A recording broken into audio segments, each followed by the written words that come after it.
Hi everyone, today we're going to be talking about bending pitches on clarinet. So maybe you have a piece in your band or solo music, or you have a piece in jazz band that is utilizing this bend or kind of scoop.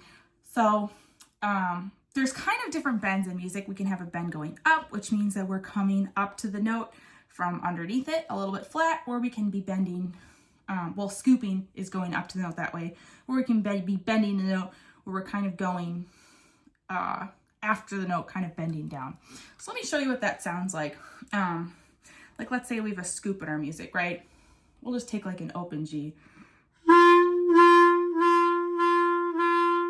So what we're doing is we're kind of, depending on how fast it is, we're kind of going to be doing a combination of embouchure and finger to get that scoop. So let's take our open G on clarinet, and what we're going to do is we're just going to practice bending the note down with the embouchure first. So we're going to take the open G, and we're going to be kind of dropping the jaw. So forget everything you know about good clarinet embouchure, well, most of it, because it's going to feel like we're not doing a good clarinet embouchure here. We're dropping the jaw, right? And we're playing flat. So if you think about like beginner clarinet playing, that's kind of what we're aiming towards here. We're going to see if we can make that note an F sharp or a half step lower, just using our jaw. Let me turn to the side so you can see what I'm doing here.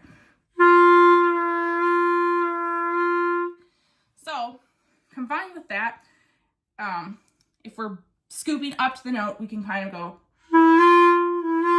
I'm kind of bending it as I'm moving my fingers. Or if I'm bending it after the fact, I'm just using my jaw to do that. So that's kind of how we can do that bend or scoop when we have music that utilizes it. I definitely, again, kind of, I have a video on flutter tonguing, and I start with kind of the same concept. It's easier to do it on notes that are not super high in our register to start with, just to get that motion going. But let's try it with a higher note, like a high C. So again, same concept. So let's say we have a high C on clarinet, and we want to bend downward.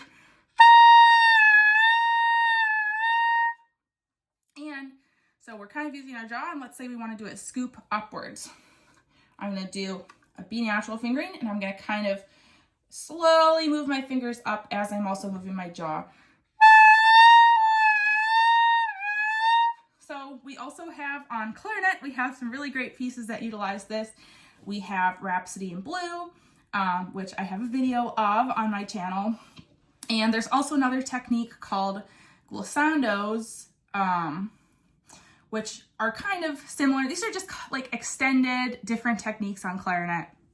So let me know if you want to see a tutorial video on something like Rhapsody in Blue or glissando, if there's any other techniques in your music that you need some help on, and I can make a video on those. So hopefully that helps. Let me know if that was helpful for doing your bends or scoops on clarinet, and let me know if you have any questions.